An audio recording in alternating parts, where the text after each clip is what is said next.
Olá, meu querido, olá, minha querida. Paz e bem para todos vocês que nos acompanham toda semana, ou no dia que você pode, né? E no dia que você tem a disponibilidade, acompanhe o nosso podcast Javenice, o diálogo que forma. É uma alegria a gente estar junto mais uma vez. Uma alegria receber você, falar pertinho, falar com você, seja você de longe, de perto, seja você da comunidade Javenice ou alguém que está passando por aqui. Sempre é bom ter a sua companhia, viu? Para nós é uma alegria muito grande saber que você nos prestigia e mais, você reza conosco, partilha conosco. E aí, além de rezar e partilhar, agora eu vou fazer um convite. Vem também aqui conhecer a gente, vem aqui na nossa casa de oração Monsenhor Mauro Tomazini, ou em alguma das nossas comunidades espalhadas aí por toda a Arquidiocese de Pouso Alegre. Muito, muito bom saber que a gente pode estar mais uma vez aqui reunidos para o nosso podcast. E mais interessante, que hoje o nosso podcast... Filho, tá ilustre o negócio aqui, rapaz. Você tá pensando o quê? Pensando que nós somos pouca coisa? Hoje a gente tá aqui com o nosso irmão, nosso amigo, sempre presente na comunidade Javenice, nosso irmão Fernandão. Fernando Nascimento. Seja bem-vindo, irmão. Obrigado, viu? Uma alegria estar aqui Fernando tá sempre conosco. Ele tá aqui pro podcast, mas porque amanhã, né? No caso, amanhã será dia 15 de junho, ele vai estar conosco pregando aqui o nosso encontro, nosso retiro, nossa Assembleia Diocesana de Oração, que nós chamamos de Pentecostes, porque é o dia que a comunidade se reúne para celebrar juntos. Já celebramos nas paróquias, estivemos nas comunidades paroquiais, mas agora a gente vai estar todo mundo junto. Fernandão, conta para nós quem que é o Fernando, o que você está fazendo da vida, para o povo saber quem que é você. Maravilha, Marcão. Eu sou, vou usar a mesma tática do ECC, o esposo da Vanessa. É isso mesmo. É, né? Eu sou natural de Curitiba, no Paraná. Com 12 anos de idade, eu tive meu encontro com Jesus, por meio do meu irmão mais velho, que também já esteve pregando aqui na comunidade. Para quem não sabe, é o Ricardinho. Ricardinho. E eu, assim que fiz a experiência com o Senhor, nós participávamos de um grupo de oração ligado a uma comunidade em Curitiba, que era a comunidade AMI. Certo. Né? O Tatá teve na nossa comunidade algumas vezes, ele lembra muito do fundador do Eliúde, da Jacira, Justina, Clemaíra, os dinossauros da renovação de Curitiba. Era uma comunidade de renovação, ligada à renovação. Ligada à renovação. Bem parecida com a Javenice em vários legal. aspectos. E aí, com 14 para 15 anos, eu deixei a casa dos meus pais e ingressei numa congregação religiosa, os Legionários de Cristo. E fiquei nessa congregação por quase 9 anos. Nossa, tudo isso, Fernando? Foram eu imaginava que fosse menos tempo. 3 anos de seminário menor. Certo. Em Curitiba. Aí eu fui para Arujá. Conheço. Perto de Guarulhos ali. Perto da cidade que eu nasci, Santa Isabel. Você nasceu em Santa Isabel? Santa Isabel, é. Meu Deus, olha que legal. Ia muito a Santa Isabel. E lá em Santa Isabel, em Arujá, porque ficava bem na divisa. É bem pertinho, né? Eu fiz o meu noviciado, 2 anos de noviciado. Professei os votos de pobreza, castidade e obediência. E a congregação me mandou para os Estados Unidos. Ah, você foi estudar? Eu fiquei... Continuar lá. Fiquei estudando lá. Fui para nós tínhamos um centro de artes liberais, de humanidades clássicas lá. Que coisa. Fui para lá. Fiquei 1 ano estudando artes liberais nos Estados Unidos, na cidade chamada Cheshire. Né? E depois eles me mandaram para Nova York para começar a filosofia. Uma casa que os legionários tinham de formação lá. Eu comecei a filosofia lá, a congregação me chamou para Roma. Aí eu fui para Roma para dar continuidade aos estudos. Fiquei em Roma quase mais 1 ano. Dá 8 anos e meio, mais ou menos. Em Roma foi quando eu realmente tomei a decisão. Né, com os meus superiores me ajudando, de que não era o meu chamado. O seu chamado. Né? E primeiro ficou muito claro que não era meu chamado o carisma dos legionários de Cristo. Né? Eu lembro exatamente aonde que a ficha caiu. Nós fomos para um evento da renovação da Itália, o Rinnovamento nello Spirito. Certo. Quando eu vi o Salvatore Martinez pregando, eu fui tomado de uma comoção interior. Eu vi aqueles irmãos, eu falei assim, meu Deus, essa aqui é a minha família. Eu sou assim. E foi assim que eu te conheci, eu sinto falta disso daqui.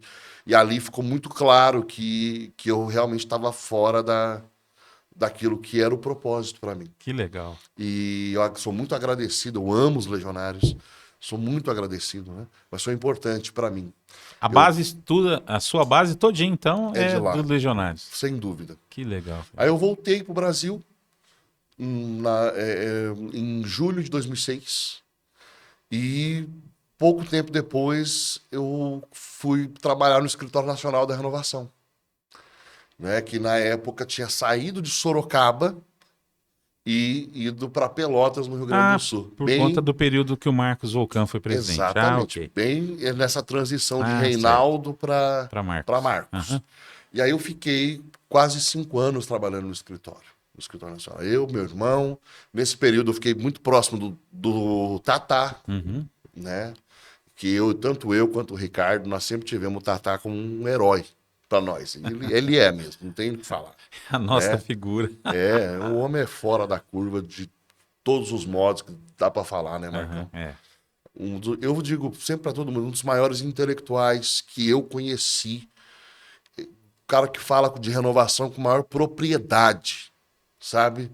E assim, tem muita gente com muito conhecimento intelectual, mas o Tatá, além disso, ele tem prática pastoral e missionária. Quando você vem aqui... Uma prática eclesial, né? Uma coisa... Exato. Nossa, quando você chega aqui na Javenice, você vê que aquilo que ele ensina, ele aplicou e dá certo. É porque tá na vivência cotidiana, dá certo. Ele é um cara que demonstra, entendeu? Que aquilo que ele ensina, se você aplicar, dá certo. É verdade. É só vir aqui. Então, assim, aí eu fiquei esse período todo, e no final desse período, aí eu saí do Escritório da Renovação e eu comecei a trabalhar no banco, trabalhando no Bradesco. Então você já foi bancário? Já, trabalhei 4 anos no Banco Bradesco. E no último ano, Marcão, eu senti uma grande inquietação espiritual. Como se eu estivesse perdendo meu tempo. Eu falei assim, eu não passei por tudo que eu passei para isso, para ficar vendendo título de capitalização e coisa, não menosprezando quem faça isso. Mas eu senti uma grande inquietação e vi que era o Espírito Santo que estava mexendo. E aí um dia eu lembrei do Padre Eduardo Dougherty e mandei um e-mail para ele. Falei, pai, não sei se o senhor lembra de mim. Fernando, olha, eu queria dizer para o senhor, está acontecendo isso. Eu estou à sua disposição. Deu 5 minutos, ele me ligou. E aí ele falou, como que eu não vou lembrar de você? Aquele jeito dele, né? Falou de mim, falou do meu irmão, falou do meu pai, falou da minha mãe. Ele conhece todo mundo. Ele ia na comunidade. Então, aí ele me chamou, né? Resumindo, em 2013, eu comecei a falar com ele. Em janeiro de 2014, eu estava em Valinhos. Começou a trabalhar em Valinhos. E de janeiro de 2014 até essa semana, eu morei a minha vida toda ali em Valinhos, Paulínia. Em função? Em função da Rede Século XXI, da Associação do Senhor Jesus. Fernando. Mas, ao mesmo tempo, o Fernando também, para você que está nos acompanhando, Fernando tem um apostolado muito interessante, que é o Sob a Rocha de Pedro, né, Fernando? Exato. Conta aí, o que é o Sob a Rocha de Pedro? Sob a Rocha de Pedro é um centro de estudos. A gênese desse centro de estudos tem a mão do Tatá. Porque em 2014, 2015, a gente sonhava um trabalho de publicação das obras que marcaram a história da renovação e assim por diante. Então, a gente pensava nesses termos. Então, assim, a ideia de um centro de estudos estava no meu coração. E que a gente pudesse fazer esse resgate das obras no âmbito de renovação carismática também ardia no meu coração. Só que eu tinha o outro lado da moeda, a minha experiência de quase 9 anos de legião. Me marcou muito. Então, assim, o amor à liturgia, a ortodoxia da fé, a legião impregnou isso em mim. E aí, um dia, em 2016, eu fui para Steubenville, em Ohio, na Universidade Franciscana, onde o Scott Hahn dá aula. Certo. Fiquei uma semana na casa do Scott Hahn, Marcão. Tá fraquinho, não é? Não, na hora que eu apresentar na frente de Jesus, eu vou ter que... Eu tenho... Né, o Senhor é misericórdia, tem misericórdia de mim. Porque eu recebi muito de Deus. Eu fiquei uma semana lá e Steubenville me impactou. Porque eu vi, pela primeira vez, assim, de modo harmônico, aquilo que eu sempre amei. Era assim, Marcão, eu andava num corredor... E tinha uma hora que eu via, assim, aquela adoração silenciosa na Eucaristia e falava, meu, esses caras são de uma linha tradicional. Aí daqui a pouco eu vi um grupo de oração, os caras orando, e eu digo, não, são carismáticos. Aí a missa começou, nossa, os caras são muito tradicionais. E daqui a pouco começou, terminava aquilo, ia pro louvor. Então eu comecei a ficar, sabe, olhar aquilo e falar assim, cara, quer saber? Eles não são tradicionais ou carismáticos, eles são católicos. É É isso. catolicidade pura. É isso aí. Aquilo me impregnou, Marcão. Então, assim, em 2023, quando eu comecei o Sobre a Rocha de Pedro, esse era o DNA. Falei assim, é que a gente possa fomentar nas comunidades católicas, e aí eu uso o termo comunidade no modo mais amplo É, porque possível. não quanto menos restrito, melhor. Até, né? Exatamente. Nós hoje, a gente fala comunidade, pensa nas comunidades de aliança, Ouvida, né? né? Aham. E a verdade é assim, ó, não pode haver cristianismo sem comunidade. E muito mais, não pode haver experiência carismática Sem comunidade. que não forme comunidade.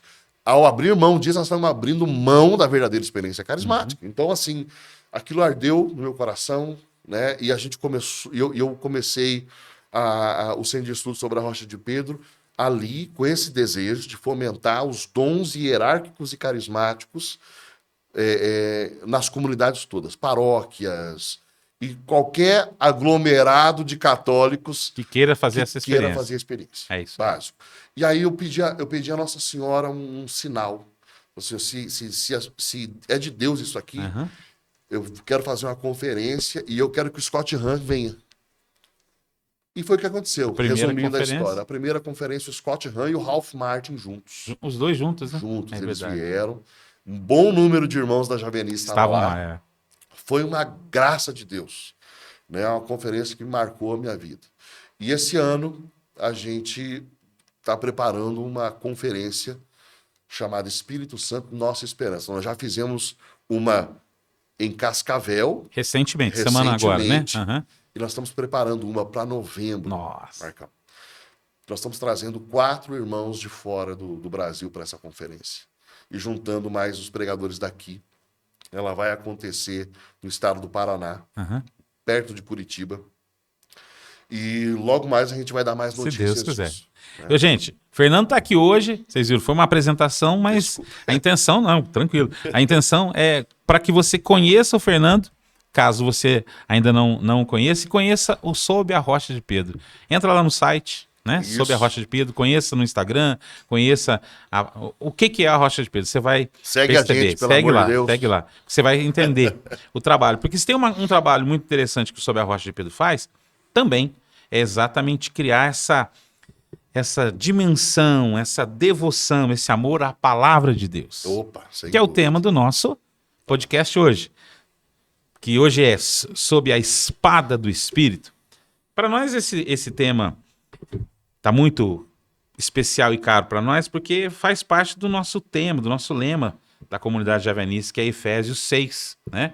A partir do versículo 10. No versículo 17, de maneira especial, o apóstolo Paulo diz que é necessário que a gente coloque o capacete da salvação e empunhemos a espada do Espírito, que é a palavra de Deus.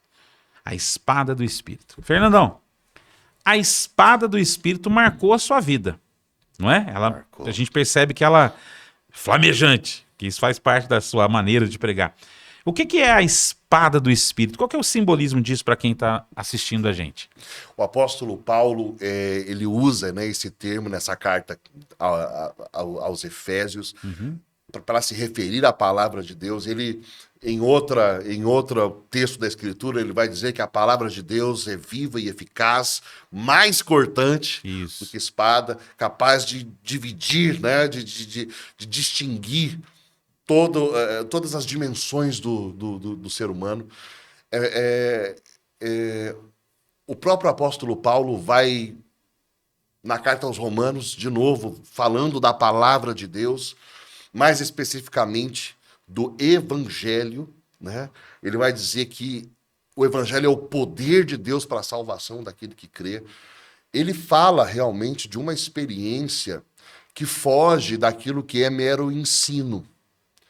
Quando Paulo fala da palavra de Deus comunicada como uma espada, ele está dizendo assim, olha, existe um jeito, existe um conteúdo e um modo de comunicar esse conteúdo que faz um estrago quando entra. Porque espada é uma arma de guerra. Exatamente. Né? Uhum. Então, assim, existe um conteúdo que, quando comunicado, ele faz um estrago, ele rasga. Ela não. A espada, boa espada, não só corta e não só fura, pelo que eu estava estudando.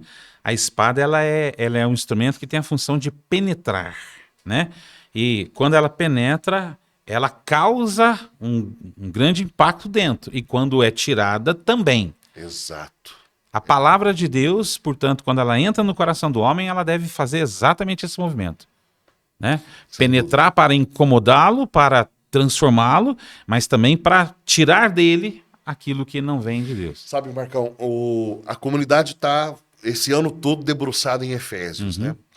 E amanhã, inclusive, a gente vai olhar para Efésios na Assembleia, né? Eu estava olhando o livro de Atos dos Apóstolos, quando quando o livro de Atos começa a falar da chegada de Paulo apóstolo em Éfeso. E o que acontece com a cidade de Éfeso quando Paulo começa a pregar a palavra lá.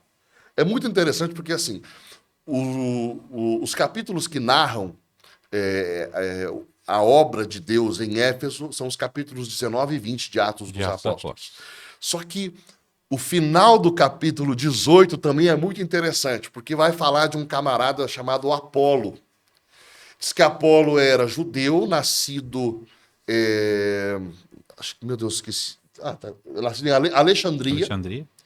E que tinha uma eloquência impressionante, que ensinava de modo reto, falava de Jesus de modo correto, a partir dos textos da Torá, dos profetas, mas que o único batismo que ele tinha recebido era o batismo de João. Mesmo assim, ensinava muito bem. Ele era um bom catequista, Marcão. Sabe? Era um bom catequista. Eu quase falei uma coisa aqui que não podia falar, ainda bem que você entrou no meio. Que bom. Então, assim, Apolo era um baita de um catequista, ensinava direitinho, ensinava, né, as pessoas entendiam que Jesus era Messias quando ele ensinava. Ensinava tão bem e era tão fervoroso que Priscila e Áquila veem o cara e levam ele para Corinto. Falam, ensina aqui também. E foi benéfico o seu ensino. Só que quando Paulo chega lá em Éfeso, que era onde Apolo estava andando, ele encontra 12 homens que tinham passado pelos ensinos de Apolo. E a pergunta que o apóstolo Paulo faz para eles é fantástica. Pergunta assim: vocês receberam o Espírito Santo quando vocês abraçaram a fé? Né? E eles respondem: nem sequer ouvimos dizer que exista um Espírito Santo. Que batismo receberam? O de João. E aí Paulo dá aquela catequese, batiza eles, impõe as mãos sobre eles e eles recebem o Espírito Santo, começam a falar em línguas e a profetizar. Né? Depois disso, ele começa a pregar na sinagoga por 3 meses. Há uma resistência. Paulo pega os discípulos e vai para as casas. E começa aí um processo de 3 anos, pregando, e aí diz aqui, a palavra diz, diariamente pregando para aqueles homens. O que acontece? Em 3 anos, uma cidade com 300 mil habitantes, uma cidade idólatra, uma cidade eivada de todo tipo de idolatria, magia, ocultismo. O final do capítulo 19 começa a dizer que as pessoas vinham e confessavam seus pecados em praça pública, queimavam seus livros de ocultismo, e a palavra de Deus triunfou em Éfeso. Isso é sumamente interessante, porque há um contraste, na minha opinião, entre o jeito de Apolo e o fruto que Apolo conseguiu, e Paulo, e aquilo que Paulo conseguiu.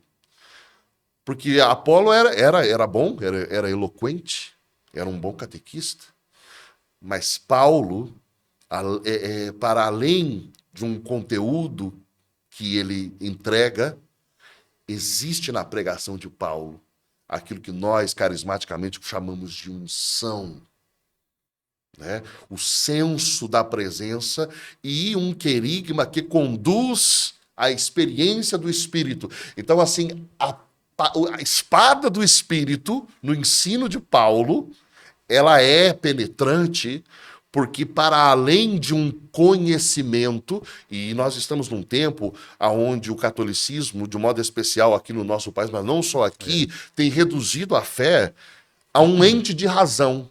Então, assim, o que virou? Olha só, nós estamos aqui, graças a Deus, num lugar que eu amo estar, que é a comunidade Javenice.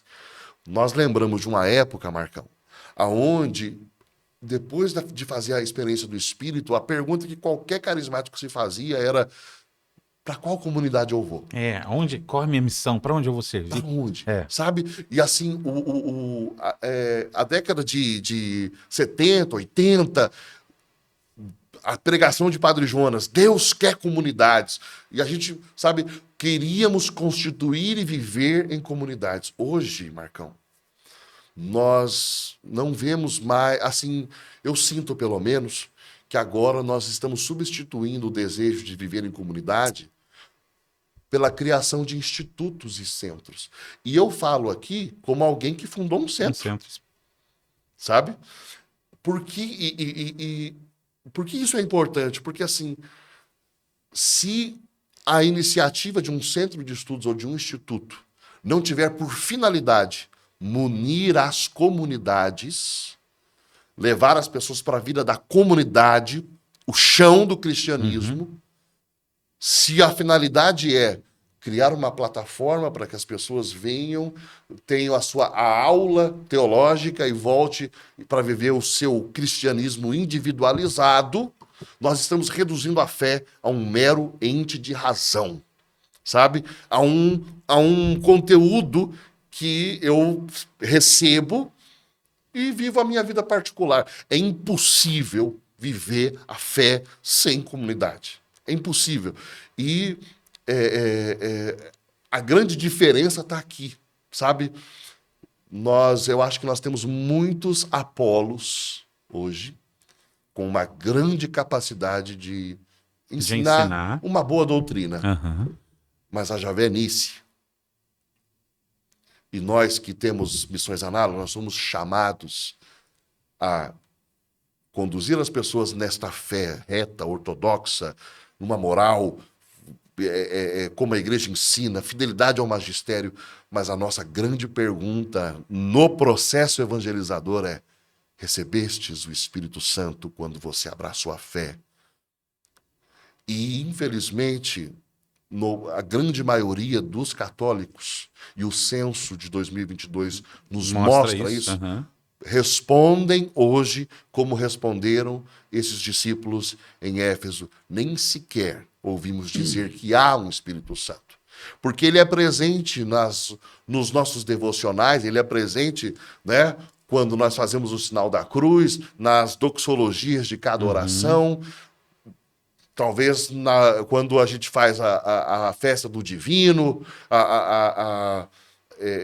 sabe, ele é mencionado aqui e acolá, mas poucos são aqueles que podem testificar uma experiência como essa que os discípulos tiveram quando Paulo lhes impôs as mãos.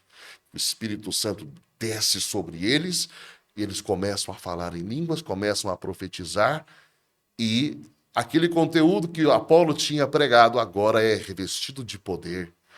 Isso aconteceu, Fernando, porque o que Paulo fez foi pregar o Cristo crucificado, né? E quando se prega o Cristo crucificado, não se prega uma ideia, se prega uma pessoa. E uma pessoa que ressuscitou, e uma pessoa que derramou da parte de Deus o Espírito Santo. Então, está bem distante da experiência da ideia. O que você estava comentando é real. Hoje em dia as pessoas cultuam a palavra de Deus como verdade que ela é, sim, mas ao invés de tê-la como uma experiência, uma pessoa que se encarnou e que as impulsiona ao serviço, acaba gerando apenas o culto a uma ideia. Isso que você está falando, Marcão. Isso é uma idolatria. E não, isso que você está falando de pregar uma pessoa. Olha que coisa extraordinária. Eu escutei esses dias uma pregação do Raniro Cantalamessa, mas antiga. Eu tenho uma playlist de pregação dele, eu fico ouvindo, sabe? E aí ele faz uma distinção entre pessoa e personagem. Sabe? Pessoa e personagem. Aí ele diz assim, olha, imagina você, se eu dissesse para vocês assim, eu estudo e conheço tudo da vida de Napoleão Bonaparte. Eu estudo e conheço, leio obras e tal. Ninguém se chocaria. Agora, se eu dissesse que eu falo com Napoleão Bonaparte todos os dias... É diferente, né? O pessoal fala, você é louco. Completamente. Não, né? Maluco, né? Ele fala assim, aqui está a diferença entre um personagem histórico e uma pessoa viva. Eu falo com Jesus. Ele fala comigo. Ele está vivo. Ele é meu Senhor. Né? Então, a diferença está justamente aqui, nisso. O apóstolo Paulo, lá para os Romanos, ele vai dizer isso: eu não me envergonho do Evangelho, porque ele é o poder de Deus para a salvação daquele que crê. Enfim. Eu fiquei, enquanto você estava falando, eu estava pensando exatamente nessa realidade. Como que nós temos dificuldade de fazer com que as pessoas entendam que a palavra não é um texto apenas, que a palavra de Deus ela não é um conjunto de ideias que foram digitadas aqui por força de uma organização estatutária da igreja, mas que é a palavra de Deus revelada à humanidade. E quando Paulo propõe a espada do Espírito como palavra de Deus, eu penso que ele está querendo exatamente nos trazer à memória a ideia de que a espada, ela que penetra, ela corta, mas ao mesmo tempo ela pode cortar o que está ruim. Ela pode tirar aquilo que... Porque é isso que acontece numa cirurgia, quando há um corte, numa incisão. A palavra de Deus ela é incisiva na vida daquele homem que a escuta e que se deixa tocar por ela, não por uma ideia. Porque a palavra de Deus... ela precisa chegar até o coração. Ficar na cabeça, até o diabo conhece a palavra de Deus. E talvez conheça bem mais do que nós, né? Bem mais. Por isso a gente tem que se esforçar muito, muito mesmo para entender a palavra de Deus nesse contexto. Marcão, sabe o que me ocorre quando você usa essa imagem, a espada entrando, o dano que ela causa? Você pode ver todas as vezes que... Assim, essa é a definição por excelência daquilo que nós podemos chamar de experiência religiosa. Não fazendo aquela... Ou vamos chamar melhor que experiência religiosa, experiência de Deus. Certo. Né? A fenomenologia da religião usa um termo que em latim, né? Que é mysterium tremendum et fascinans. A experiência de Deus ela vai ter essas duas dimensões. Ela causa temor e fascínio. Né? É Pedro que, quando percebe que aquele homem que mandou ele jogar as redes é mais do que aquilo que as aparências mostravam, ele se joga aos pés e fala: afasta-te de mim, porque eu sou um pecador. Então existe fascínio e temor profundo. Né? Quando o evangelho é pregado, não sei a tua história com a palavra, quando você teve o seu encontro com Jesus, mas uma das primeiras coisas que acontecem, o Espírito Santo nos comove e nos chama a um arrependimento. A palavra a primeira coisa que ela faz é um estrago. Exatamente. Dizer assim: meu Deus, pequei. Meu Deus, eu estou longe de ti. Ela coloca a gente na dimensão da realidade que a gente é. Exato. Sem disfarce nenhuma.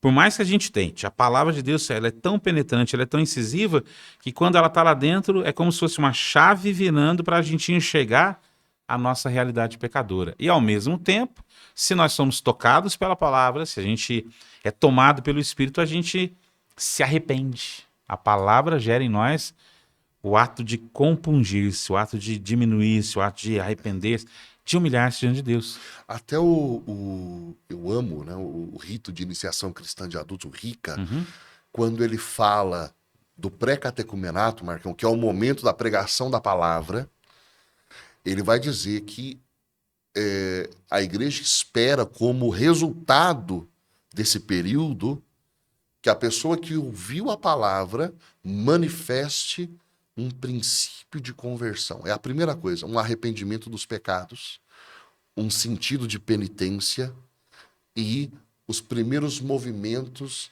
de uma pessoa que quer relacionar-se com Deus pela oração. Então, é a primeira coisa que caracteriza o encontro de alguém com a palavra. Eu me arrependo. Eu me arrependo. Né? Se não acontece isso, talvez ainda estamos no ente de razão. Uhum. Santo Agostinho. Eu estava pensando nele agora aí. Santo Agostinho, quando ele começa a ouvir a pregação de Santo Ambrósio na Catedral de Milão, a mente dele já está arejada pela verdade, ele já está convencido, mas naquele dia bendito, ele andava triste no jardim, pensando em tudo que ele teria que abandonar e não tendo forças. Ele estava muito triste quando ele ouve como um brincar de crianças, toma e lê, toma e lê. É. E ele abre o rolo que estava em cima de uma mesa e lê na carta aos Romanos. E quando ele lê a escritura, a palavra penetra o coração dele e ali ele tem a sua experiência de conversar. Fala, eu quero entregar a minha vida. A realidade dele muda inteira ali. Inteira. Ali é a virada. Ô, Fernando, interessante que no texto de Efésios inteiro, né? Que é o texto que nós estamos trabalhando, ele faz menção à questão do soldado. Uhum. Ele fala da armadura, revesti-vos da armadura de Deus, né? Ele fala que a gente deve usar o capacete, o escudo, né? A couraça, o cinturão, a justiça, ok. Mas para a gente resistir às flechas incendiadas do maligno. Sim. Mas no versículo 17, ele fala de empunhar a espada do Espírito. A espada, ela é arma. Ela não é arma de defesa. A palavra de Deus, portanto, não é Ataque. uma palavra para defender-se. Embora a gente possa... Interessante, Jesus nas tentações do deserto se defendia sempre com uma palavra de Deus, né? Mas ela é de ataque, ela é para atacar, ou seja, para mudar uma situação, ou seja, para conquista. A palavra de Deus, ela é conquistadora. Se eu não abro espaço para Deus me conquistar, essa palavra não vai gerar em mim o resultado que Deus espera, não é verdade? Poxa, é extraordinária essa imagem, né? Eu fico pensando nas pessoas que usam a palavra de Deus como defesa, mas na verdade ela é sinal de ataque, de conquista, porque a espada, eu pesquisei que algumas culturas têm na espada símbolo de honra. Sim. Noutras, a espada tem símbolo de poder. Mas na maior parte das culturas, a espada é a arma por excelência do ataque. E isso me arremete à questão da evangelização, Fernando. Como é que a gente pode evangelizar sem a espada do Espírito, que é a palavra de Deus? Exatamente. Aí acho que está o principal ponto, talvez, da ineficácia de muitas ações pastorais e evangelizadoras, né? Nossas como um todo, né? Como um todo. Nós, igreja, como um todo. Falando assim, vamos reunir os jovens para jogar bola. Vamos reunir os jovens para festa, para comer juntos. Não, nós temos que criar um ambiente atraente. Então, sabe? E aí a gente começa a buscar os novos métodos, né? Porque nós queremos atrair, né? E aí a gente vai trazendo uma série de coisas com boa intenção, mas muitas vezes a gente vai até mundanizando as nossas reuniões, porque nós, no fundo, estamos... a gente não entendeu que o que vai realmente ter eficácia é quando a gente coloca o jovem, né, ou qualquer pessoa, mas vamos falar aqui do jovem, em contato com a palavra de Deus. Eu gosto muito do texto de Paulo falando para Timóteo, quando ele diz assim, fala, ninguém te despreze, né, Timóteo, por ser jovem. E aí ele fala também que ele fala pro jovem, vocês são fortes, a palavra de Deus permanece em vocês e vocês venceram o diabo, né? Quando a gente expõe o texto da Escritura e quando ela cai no coração de um jovem, meu Deus, como isso, isso muda a história, como mudou a nossa história, Marcão. E como a gente vê que a eficácia disso. Alguém que teve um encontro com Deus por meio da pregação da palavra é aquela pessoa que vai conseguir resistir nos dias maus, né? Você conhece muito da minha história, Marcão. Eu lembro quando eu passei o momento mais duro da minha vida e eu tive que ir lá me despedir do meu filho de 4 para 5 anos, diante da morte dele. E quando eu estava em lágrimas, olhando para o corpo dele sem vida, e eu olhei para o rosto dele, eu me lembro que eu fui visitado pelo Espírito Santo com a palavra. E eu olhei para o Daniel e repeti um trecho da Escritura. Eu falei para ele, o mesmo Espírito que ressuscitou Jesus dos mortos vivificará o teu corpo por uma comum ressurreição. Eu tive, pelo Espírito, a graça de atacar aquele momento que eu estava vivendo com a Escritura. Quando eu liguei para minha esposa e eu escutei o grito, eu liberei a mesma palavra, na hora ela foi visitada por uma fortaleza que não é humanamente compreensível, sabe? O próprio Senhor Jesus, né, nesse combate dele, ele está jejuando, mas quando o demônio vem, ele devolve o ataque do maligno com trechos da Sagrada Escritura. Ela é lâmpada para os nossos pés, ela é luz para o nosso caminho, ela dá direcionamento nas circunstâncias da nossa vida, né? Quantas vezes, meu Deus do céu, foi um trecho da Escritura que dirigiu o lugar onde eu devia morar, a pessoa com quem eu ia namorar e casar, uma situação específica na educação dos meus filhos. Aqui. Quando Deus fala com a gente, nos mostra um trecho da Escritura e aquilo cai no coração. Agora mesmo eu estou de mudança, eu estou indo morar numa cidade no lado do Paraná e eu me lembro que na noite anterior eu fui visitado por um trecho da Escritura, Jeremias 29:11. Deus falava para mim, eu bem sei os desígnios que eu tenho para convosco, diz o Senhor, são desígnios de prosperidade e não de calamidade, a fim de te dar um futuro e uma esperança. Buscar-me-eis e me achareis quando me buscardes de todo o vosso coração, eu serei achado de vós, diz o Senhor, e mudarei a vossa sorte. Ali eu fui tomado por essa palavra, visitado pelo Senhor com essa palavra, rezei com essa palavra, e no outro dia eu recebi uma ligação de resposta daquela palavra, Deus mostrando para mim para onde eu devia ir, aonde eu devia morar, e as portas se abrindo.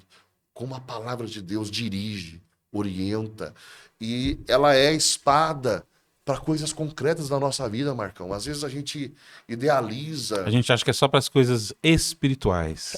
E não é, né, Fernando? Exato. É para o cotidiano, é o modo como você cria seu filho, é o modo como você decide a sua vida, é o modo como você procura, porque a palavra de Deus não foi dada para a gente viver uma vida apenas religiosa, mas para a vida inteira, para a vida integral, não é? Exato. Por isso que a igreja sempre insistiu com a leitura da palavra de Deus, não é? Exato. Não só a leitura, como também a pregação da palavra de Deus. É claro que a gente entende que na história da igreja nós tivemos vários contextos que são resultado da época, da cultura. Eu confesso a você que eu sou apaixonado pela cultura do Concílio Vaticano II. Então eu consigo dizer que a cultura do Vaticano II trouxe esse desejo pela pregação, pela evangelização, pela missão. O Fernando, mas antes do Concílio Vaticano II, já existia isso na igreja, não existia? Esse culto à palavra de Deus como a palavra que transforma, palavra que liberta, palavra que cura, que anuncia o reino. Sempre existiu isso. Porque a sua formação nos ajuda, né? Com toda certeza você conhece coisas anteriores do Vaticano II. Sim. Olha, a grande verdade, e isso acho que é interessante a gente citar. Tem um texto sobre exegese bíblica do padre Henri de Lubac. Henri de Lubac, ele fala que, né, ele faz parte desse grupo da teologia das fontes, né, de voltar às fontes originais, de beber dos padres da igreja e assim por diante. Existe uma série de problemáticas desse grupo, né, da Nouvelle Théologie, mas ir aos padres da igreja, poxa, isso foi o que Santo Tomás fez, né? É o que nós devemos fazer.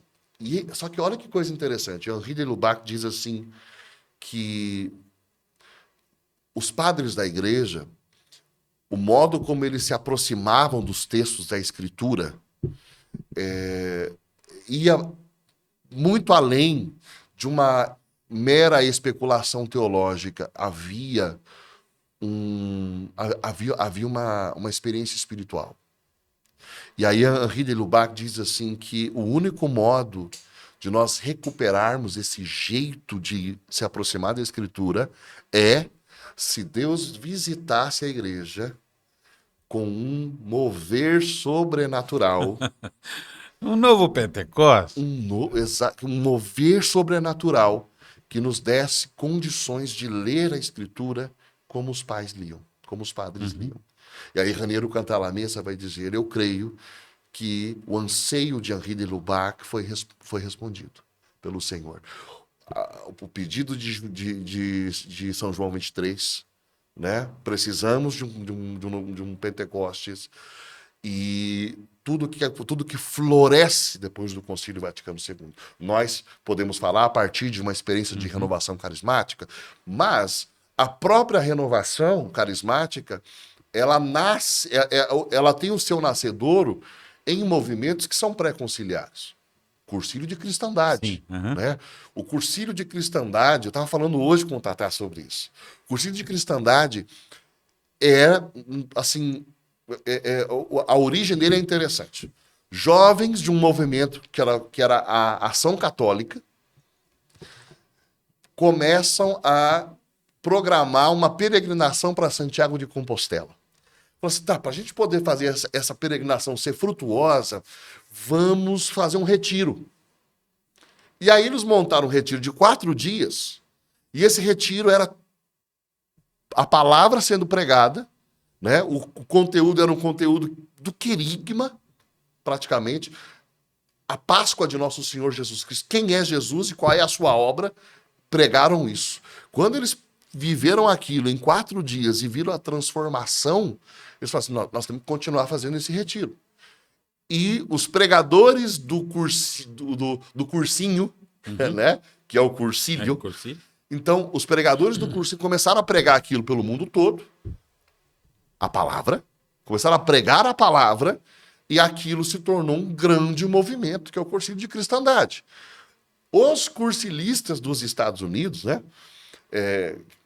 Que a origem é super interessante, ou seja, Steve Clark, que é, junto com Ralph, os dois precursores de renovação carismática. Ou seja, Steve conheceu o cursilho de cristandade no México, levou o cursilho para a Universidade de Notre Dame. 62, 63, 64, ele estava lá fazendo todo ano o cursilho. Em 65, Ralph Martin faz um cursilho e ele faz a experiência de batismo no Espírito Santo. Ele não sabia nominar isso. Mas ele faz a experiência no cursilho. Por quê? Porque a palavra estava sendo pregada. Isso nós estamos falando de uma realidade concomitante. O concílio está acontecendo ainda. 65. Sim. Né? Tá acabando. Ou seja, já tem um mover O movimento bíblico, que é pré-conciliar, já está fervilhando dentro da igreja. Nós temos um movimento de Oxford, pelo, né, o presente que eu ganhei do Marcão. Esse cara aqui começou, né, São João Newman, começou um movimento em Oxford de leitura dos padres da igreja, de leitura da Sagrada Escritura, que vai conduzindo assim, é ali que Chesterton tem a sua experiência. Ah, é verdade. É ali que Tolkien tem sua experiência. Sim. É ali que o próprio C.S. Lewis vai ter a sua experiência. Sim, todos fizeram parte da ação católica. Né? O Lewis era anglicano, mas um anglicano que acreditava no purgatório, essas coisas. Então, um cara bem... Né?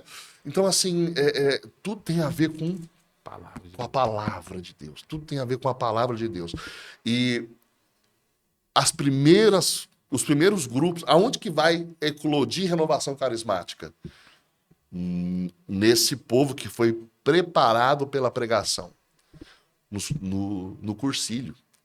Os jovens que fizeram o final de semana de Duquesne eram todos do cursilho. Os professores que organizaram o final de semana eram todos do cursilho.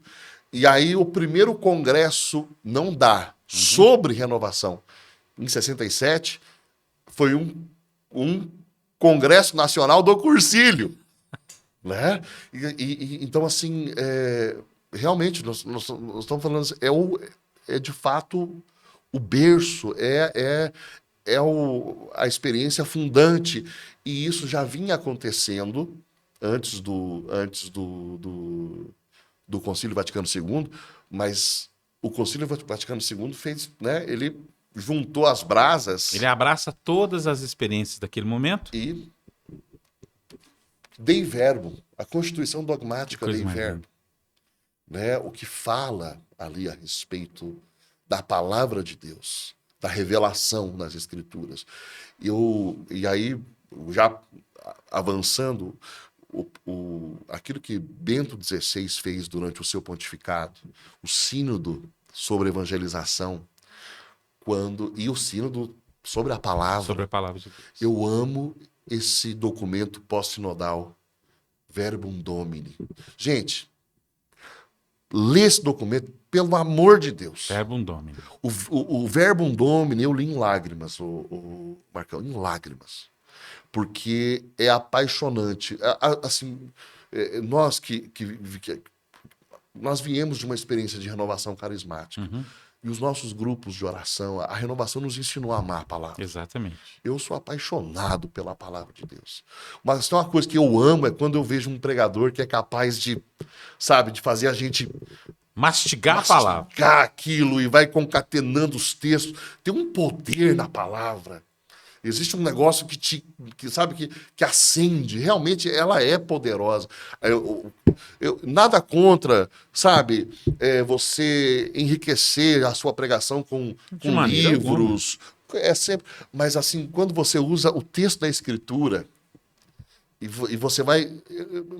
Eu não sei, né, explicar de outro modo que não seja isso. Existe uma primazia nisso daqui. Fernando, como é que a pessoa pode se tornar, vamos falar assim, próxima da palavra de Deus, né, dessa realidade? Imaginemos que o indivíduo fala assim, mas eu não sou pregador, eu não sou a pessoa que prega, mas eu quero muito ter intimidade com a palavra de Deus. A gente sabe que existe a Lécio Divina. Qual a experiência que você teve e tem ao longo desse tempo todo? O que você poderia, não é indicar, mas partilhar? Como é que a pessoa pode experimentar, saborear a palavra de Deus e se tornar íntimo dela? Eu vou partir de um pressuposto, tá? O pressuposto é que você recebeu o batismo no Espírito Santo. Certo. Porque a primeira coisa que você precisa é ter uma experiência com o autor do livro. E o autor do livro é o Espírito de Deus. Todo mundo que eu conheço que teve uma experiência de batismo no Espírito Santo teve sede por essa palavra. Porque foi ele que inspirou. Então, assim, eu acho que vamos colocar isso como pressuposto. Então, você foi batizado no Espírito Santo. Começou a ter fome, sede de Deus. E aí você está falando assim, Fernando, eu quero me aproximar da Escritura. Ah, legal. Então, tá bom. Vamos partir disso. Assim, ou seja, o Espírito Santo vai te dar, eu diria, a primeira coisa, você vai se aproximar dela para que ela seja a fonte da tua busca de Deus, da tua oração. Ore com o texto da Escritura, né? Eu sempre falo, eu amo assim, os evangelhos, sabe? Você pegar o Evangelho de São João e começar a ler ele aos poucos, rezar com ele, né? A Carta de São Paulo aos Romanos é meu livro predileto, sabe? Porque ali é quase o Evangelho segundo Paulo, né? ele fazendo a exposição. Então, assim, eu diria, né? Vá pros evangelhos e faz dele a sua oração diária. Vá para a Carta aos Romanos e veja esse grande pregador expondo o evangelho da maneira que ele expõe. O Espírito Santo vai te ajudar a ir se apaixonando. E aí eu vou dar uma outra dica, Marcão. Porque talvez, para mim, eu considero quase como uma segunda conversão para mim. Eu vou indicar um autor, que eu já citei o nome dele aqui. Vou citar o nome dele de novo. Conheço um camarada chamado Scott Hahn. Ou poderia citar Raniero Cantalamessa também. Mas Scott Hahn, por quê? Porque ele dedicou a vida toda dele a esse, é o chamado vocacional dele. Que os católicos sejam apaixonados pela Bíblia. É a vocação dele. Então vamos lá. Você quer se apaixonar pela Bíblia, tá? Compra o livro O Banquete do Cordeiro. Lê esse livro. Você vai ficar encantado de ver a fundamentação bíblica de uma missa, que é o ápice, né, da nossa vida católica. Como aquilo está empapado da Escritura. Então, ao compreender o mais sublime e a fundamentação bíblica que aquilo tem, tá, agora eu quero entender sobre a Santíssima Virgem. Então você vai lá, compra Salve Mãe Rainha. Veja como é que o Scott Hahn vai te ajudar a perceber a presença dela nas Escrituras. Tá, e agora, mas eu quero saber mais sobre os sacramentos de um modo geral. Então, sacramento da confissão, Senhor, tem de piedade, um outro livro. Eu diria assim, sabe? Pega os cadernos. Tem uma linha de cadernos de estudo, né? De estudo bíblico. Isso.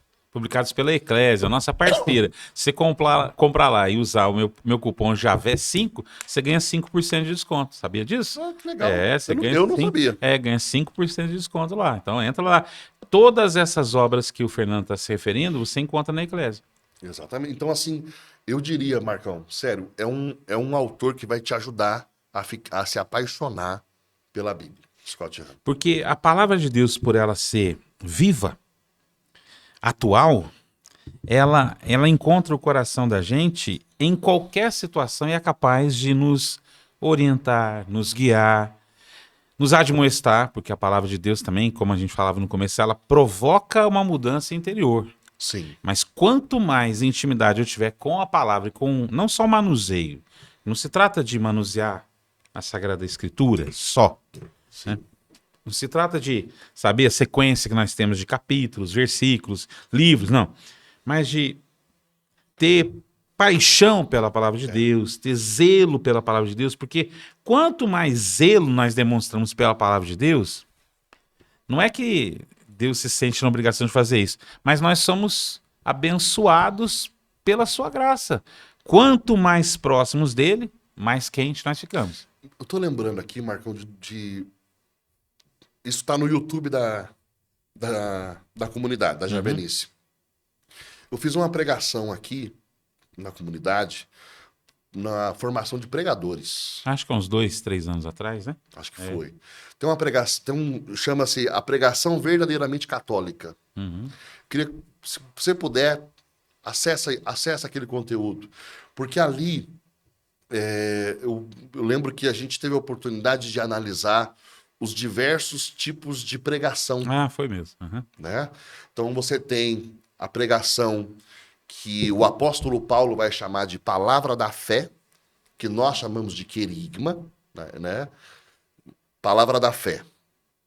Depois você tem a pregação que é chamada de parênesis, que é o ensino moral. Você tem a pregação chamada de catequese, que é você dar os fundamentos daquilo que nós cremos. Uhum. Depois você tem a didascalia, que é quando você aprofunda, é um mergulho teológico, é um tipo de pregação. E você tem a paráclesis, que é a exortação espiritual, seja para consolo, né, ou para exortação propriamente. Então, são diversos modos de pregar, né? Ali nesse ensino, eu acho que está um pouco mais aprofundado isso que eu estou falando aqui. Uhum. Mas é sumamente importante entender os diversos modos de abordagem, porque a gente tem que entender quem tá na nossa frente, Quem é o ouvinte? quem né? é o destinatário, e qual é o tipo de pregação que eu tenho que fazer. Porque se você está falando com gente, você está dando catequese para quem está precisando de querigma, Não vai dar certo. não vai dar certo. E assim por diante. Uhum. Saber, né? Eu acho que... Eu lembrei disso agora, queria recomendar. Vale a pena sim, porque é uma forma de a gente entender a maneira como a palavra de Deus pode chegar no nosso coração. Ô, Fernando, quando eu li esse livro do padre Raniero Cantalamessa, eu também tive um impacto muito grande. Mostra aqui, ó, esse livro, ó. Porque isso aqui é fácil. É um livro delicioso, saboroso, Mistério da Palavra de Deus, da editora Canção Nova, do padre Raniero Cantalamessa. É um negócio assim absurdo, porque são tão poucas páginas, mas é um livro profundamente provocante, exatamente para acolher a palavra de Deus, que é mistério, Fernando. Explica um pouquinho para a gente esse sentido da palavra de Deus como mistério. Já que a gente estava comentando agora há pouco que existe muito a ideia de que a palavra de Deus seja uma ideia, um ente. Mas ela também é mistério. Essa é uma palavra pouco compreendida, né, no nosso meio. Porque quando a gente fala a palavra mistério, soa como algo escondido, né? E a verdade é que, no contexto da fé, mistério é o contrário de esconder. É o que É revela. revelar, Aham. né? Eu sempre uso a mesma analogia porque eu acho que ela ajuda, né? Nós estamos aqui, você está conseguindo nos ver agora porque esse lugar está iluminado, né? Porque tem luz aqui, permitindo que a gente se veja e as pessoas conseguem nos assistir. Agora, se eu pegar esse canhão de luz que está aqui na minha frente e aproximar, eu não vou enxergar nada. Porque falta luz? Não. Não, porque tem excesso de luz, né? Mistério não é falta de revelação, é excesso de revelação. Então, nós estamos falando que, em certo sentido, a palavra de Deus é mistério, porque a palavra é o próprio Cristo Jesus. Ele é o verbo, ele é a palavra. A Escritura fala dele, né? Ela tem mas a palavra é uma pessoa, né? E ela é inesgotável. Ainda que eu tivesse a mente de um querubim, a língua de um serafim, não seria suficiente para esgotar quem é Jesus e a obra que ele realizou e que ele realiza. Então, eu vou ler, eu vou prosseguir, conhecer e prosseguir conhecendo o Senhor, mas eu nunca vou esgotar, porque excede a nossa capacidade de reter. E nós vamos ficar na eternidade, mergulhando na vastidão do ser de quem é Deus, e nós nunca vamos esgotar. Vai ser sempre uma experiência de maravilhamento diante de Deus. e nós nunca vamos esgotar isso. A maravilha sabe, de pensar assim, poxa, qual foi o momento? Pensa um momento da tua vida que você falou, meu Deus, como eu estou feliz. Multiplica isso por 1000 e mantém isso numa intensidade muito maior para sempre. Isso é céu. Né? Nesse sentido, a palavra sempre vai permanecer como um mistério, porque nós não vamos conseguir esgotar. Ainda mais aqui. O apóstolo Paulo vai dizer que a nossa linguagem é imperfeita, e quando vier o perfeito, o imperfeito desaparecerá. Nessa linha do que é mistério, uma pergunta assim a nível de curiosidade pessoal. O Fernando, pessoal, ele tem a graça também de ser tradutor, um intérprete quando irmãos, sobretudo americanos, né, vêm ao Brasil para pregar aqui no nosso país. Scott Hahn, Ralph Martin, nós tivemos a oportunidade de ter o Pete e a Rachel, né, aqui também, e o Fernando conosco. E uma experiência que a gente teve, Fernando, pelo menos essa foi a minha experiência, é de que enquanto eles estavam pregando e você traduzia, a sensação que eu tinha é que você era tão tocado pela palavra deles quanto nós pela tradução. Como que é isso, Fernando? Como é que é essa realidade? Você escutar a palavra de Deus numa outra língua, ter, claro, a capacidade racional de traduzi-la, mas se deixar tocar por ela também na outra língua, porque o que dava a perceber é que quando a palavra de Deus te tocava na língua, no caso em inglês, a gente percebia uma comoção do seu interior. Como é que funciona isso para você? Realmente, eu acho que de tudo que eu já vivi fazendo isso, foi aqui na comunidade, talvez a experiência mais forte que eu já tive vivendo isso que você acabou de falar. Você lembra quando o Ralph veio? Do Ralph Martin. Ralph Martin veio aqui na comunidade, tá no YouTube da comunidade, peguem essa pregação. O Ralph ele estava falando sobre Fátima. Isso, a experiência de Fátima. E aí ele começa a falar do efeito da experiência na vida das crianças, né? E eu me lembro que ele começou a falar de Jacinta e Francisco, Santa Jacinta, São Francisco, e o modo como os dois estavam assim já, sabe, com uma sede de eternidade, e ele começou a falar aquilo, e eu fui tomado por um quebrantamento tão grande que, de repente, eu comecei a chorar, a ponto de não conseguir mais traduzir. E eu tive que parar. Né? E aí, graças a Deus, tinha o Celso aqui, né? Que veio e me substituiu. Eu fiquei assim, nocauteado. Eu tive que ir pro canto. Realmente, eu sou apaixonado pela palavra. E a ideia é que o tradutor ele tem que ser pregador com o pregador, né? Não se trata simplesmente de possibilitar que as pessoas entendam o conteúdo. Eu busco pregar junto, sabe? E ministrar junto. Que a gente possa, né, fazer a exposição ali em comunhão. E é isso que eu acho que é isso que eu persigo, pelo menos, que eu tento fazer, sabe? Tá em comunhão com o pregador, comunicando não somente o conteúdo em si, mas a unção que aquela palavra carrega, aquilo que ele está transmitindo, para além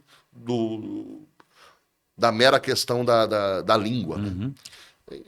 É difícil explicar, Marcão. Porque dá para ver diferença, né? Dá para ver a diferença entre uma mera tradução e vamos falar assim, uma experiência de ser tocado por aquela pregação. Você está fazendo 2 serviços ao mesmo tempo.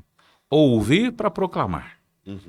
Que eu penso que deva ser a natureza de todo homem, de toda mulher que se deixa tocar pela palavra de Deus. Ele ouve para proclamar. Ele acolhe primeiro para depois pregar. Porque a palavra de Deus, eu sempre tenho essa imagem, né? Se os dardos do inimigo são flamejantes, a palavra de Deus é muito mais. Porque a palavra de Deus é para transformar a vida. Ela vai nos encorajar, ela vai nos animar, ela vai nos colocar de pé, ela vai impactar a gente em vista do outro. Porque a palavra de Deus não nos é dada para colocar-nos em nós mesmos. Ela faz esse movimento, ela nos empurra para fora. Na experiência sua de missão, Fernando, você percebe que na renovação carismática esse apreço pela palavra de Deus, esse zelo, ainda continua ou a gente está perdendo isso também? Eu acho que nós... vou me ancorar no Papa Francisco, né? O Papa Francisco fez essa exortação em 2014. Ele, no discurso no Estádio Olímpico, ele pergunta, né, para aquela multidão reunida, ele fala assim: vocês, carismáticos, eram conhecidos pelo povo da Bíblia. É o povo da Bíblia. Ainda é assim entre vós? E aí o pessoal, e ele fala assim: eu tenho minhas dúvidas. Ele dá uma carinhosa exortação. Ele faz uma brincadeira para chamar a atenção. Assim, é um sinal meramente exterior, mas que fala muito. Nós não vemos as pessoas carregando a Bíblia consigo para os grupos de oração. É um fato. É raro, cada vez mais raro. E década aí de 70, 80, 90, era a primeira coisa que a gente fazia era comprar a marronzinha. Bíblia, exatamente. Entendeu? E a Bíblia era algo que estava sempre com a gente, né? E infelizmente eu acho que é um fato. Isso tem se perdido. Nós temos que recuperar isso urgentemente, né? Eu acredito. Mas, assim, sabe, Marcão, a gente... eu sinto isso. Eu estava falando com o Tatá isso. Eu estou relendo um livro, que é o primeiro livro que foi escrito sobre renovação. Católicos Pentecostais. Do Kevin e Dorothy Ranahan.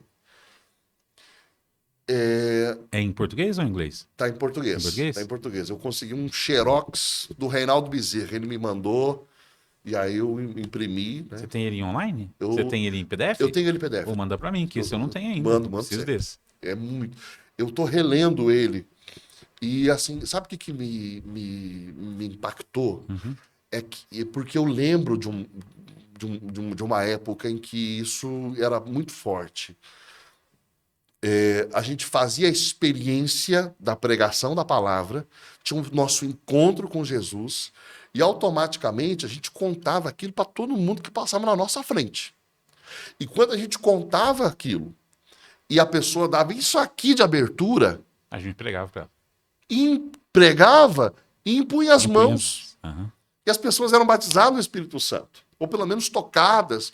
Assim, eu queria, sabe, eu pergunto para você que está nos assistindo, em quantas pessoas você impôs as mãos essa semana? Pedindo batismo no Espírito Santo. Sabe? Não, sabe, eu acho que até isso se perdeu bastante. Sabe? E eu digo para vocês, eu estou me exortando nesse sentido. Sabe? De nós voltarmos a essas primeiras obras, né? Carregar conosco a palavra, rezar com ela, levá-la conosco para as nossas reuniões de oração, né?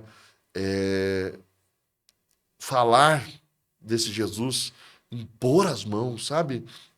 Tem uma frase de um pregador famoso dos Estados Unidos chamado John Wimber, ele falando sobre a questão da cura. Ele diz assim, olha, se você reza por ninguém, ninguém é curado. Se você reza por todos, alguns são curados. Então reze por todos, É preferível rezar por todos. né? Reze por todos. E aí ele vai dizer assim, quanto mais você reza, mais cura você vai ver. Se você não reza por ninguém, você nunca vai ver. Como é que vai se manifestar o dom? Como é que vai se manifestar, sabe? Então, assim, quantas pessoas você tem visto nos últimos dias sendo batizadas no Espírito Santo? Se você não reza por ninguém, ninguém é. Mas se você começar a rezar por todos, você vai ver algumas pessoas sendo transformadas. E isso vai construir, vai edificar a tua fé, para que você faça isso mais vezes. Orar por mais pessoas, impor as mãos, pedir a graça.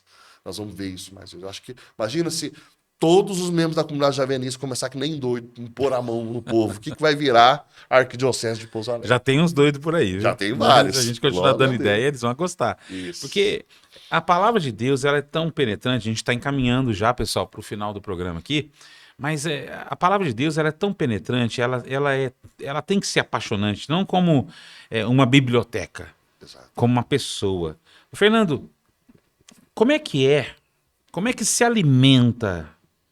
Como é que a gente pode alimentar essa paixão, esse amor pela pessoa que a palavra de Deus, que essa espada do Espírito apresenta para nós, para a gente ir encaminhando? Como é que a gente pode alimentar o amor, um amor, sabe, de devoção, um amor de dependência, um amor de entrega àquele que é o autor da palavra de Deus, que é o Espírito Santo? Primeira coisa, eu acho que a gente tem que ter relacionamento, né? É igual com o que acontece com os nossos filhos. Gente, é a experiência humana. Relacionar-se com Deus, isso se dá pela oração. Oração. Parece tão clichê, mas e talvez as pessoas, né, às vezes, poxa, queria ouvir algo. Não tem como fugir disso. Eu preciso me relacionar com ele. Eu preciso buscá-lo. E aí, tem um livro do Ralph Martin, chama-se Fome de Deus. Né? Infelizmente, você só acha em sebo agora, assim, porque é um livro antigo. Uhum. Ele fala sobre isso, sobre cultivar essa fome por Deus. Né? Eu acho que a vida dos santos pode ajudar. Me ajuda muito. Em momentos específicos da minha vida que eu começo a sentir que a tibieza está rondando, sabe? Que a rotina, que o desânimo está vindo. Às vezes, volta e meia, o Espírito Santo me dá um irmão mais velho para caminhar comigo. Porque neles a gente tem um passo certo, né? E eles a fome deles, porque assim, o testemunho dos irmãos edifica a gente. Edifica a gente. Né? Os santos são nossos irmãos mais velhos, que amaram profundamente Jesus, amaram profundamente a palavra. Eu tive, ao longo de toda a minha vida, eu posso nominar, sabe? Eu lembro que quando eu entrei, por exemplo, no seminário, logo no início, quem caminhou comigo foi Santa Teresinha. Eu li a história de uma alma. A história de uma alma me edificou profundamente. Aí, eu fui para o noviciado e eu conheci Francisco Xavier. E São Francisco Xavier foi meu companheiro de noviciado. Depois, eu tive um momento profundo com Santo Inácio de Loyola. Foi meu companheiro. E todos eles continuam trazendo. Continua. Recentemente, tá muito, muito no meu coração. Bom, eu tive um período de Santa Teresa d'Ávila, sabe? Hoje, quem eu tô lendo, assim, que enche o meu coração é São Bernardo de Claraval. A vida deles, o testemunho deles, a paixão deles pelo Senhor, quando a gente, sabe, se deixa nutrir disso, isso nos ajuda, sabe? Nos impulsiona. O livro do Ralph Martin, A Satisfação de Todo Desejo, Que livraço para ajudar a gente a manter a fome, manter o desejo de, sabe, eu quero mais de ti, Jesus, mais de ti. Porque vai justamente buscando esse tesouro, sabe? E Santa Teresa d'Ávila, ela dá esse conselho, né? Faça-se ajudar de um bom livro. Ô, Fernando, inclusive quando você estiver com o Ralph Martin, você pode falar para ele que nesse sentido, ele como irmão mais velho ajudou demais a comunidade de Javenice, porque nesse último ano, né, esse ano e meio, quase 2 anos, a gente, no nosso caminho de discipulado que nós temos aqui, foi em cima do satisfação de todo desejo. Então, assim, a gente experimentou nas nossas partilhas, pelo menos eu no meu discipulado, ele é um santo. O Ralph Martin é um santinho. Ele é. Um santo, você percebe assim, não é só conhecimento, é a intimidade, é a entrega da vida. Então, falo para ele que a gente deve muito a ele por essa experiência. É isso mesmo. Meditar a palavra, rezar a palavra e estudar a palavra, Fernando. Para que a gente possa, com o coração cheio de destemor, pregar a palavra. E isso que a gente está falando por último agora, faça-se ajudar Pelos santos. pelos santos, por irmãos, sabe? Os santos que estão conosco, né? Estão ali do nosso exato, dia a dia. A comunhão dos santos todos. Exatamente. Para a gente acabar o programa de hoje, agradecendo os meninos que estão do lado de lá, Lucas Jonatas, o João Lucas, o meu filho, o João Paulo, que está ali também, né? Quem mais está aí, João? O Espírito Santo também, né? Graças a Deus. Para a gente encerrar essa conversa gostosa, essa saborosa que a gente teve nessa noite, vamos rezar? Vamos pedir ao Senhor que as pessoas que estiverem tendo a graça de participar, de passar por esse podcast, possam sentir no seu coração o desejo pela palavra. Possam sentir no seu coração o desejo de serem tocados pela palavra de Deus. Uma palavra que é libertadora, restauradora, uma palavra que transforma a vida. E essa palavra, ela é a espada do Espírito, ela é auxiliada pelo Espírito Santo. Por isso, Senhor, nós queremos pedir que toque o coração de todos os irmãos, de todas as irmãs, de todos nós, Senhor, que somos tão dependentes da sua voz, que somos tão necessitados da sua palavra. Nós queremos te pedir essa graça especial, encerrando o programa de hoje. Que o Senhor atinja o coração destes homens, mulheres, jovens, crianças que têm sede, que desejam encontrar-se contigo. Dê, Senhor, a essas pessoas a oportunidade, dê, Senhor, a essas pessoas a possibilidade e a capacidade de serem acolhidas e tocadas pela sua palavra.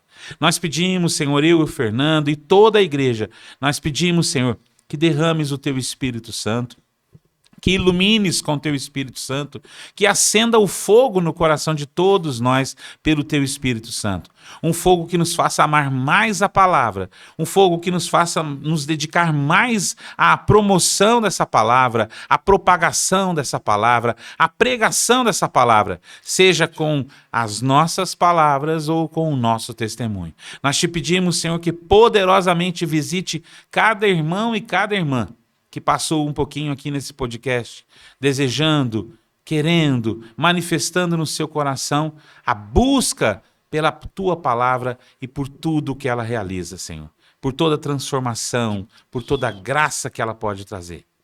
Nós te pedimos que a tua palavra, Senhor, nos leve a clamar em nosso coração o desejo de sermos todos tocados, replenados, cheios, batizados no Espírito Santo.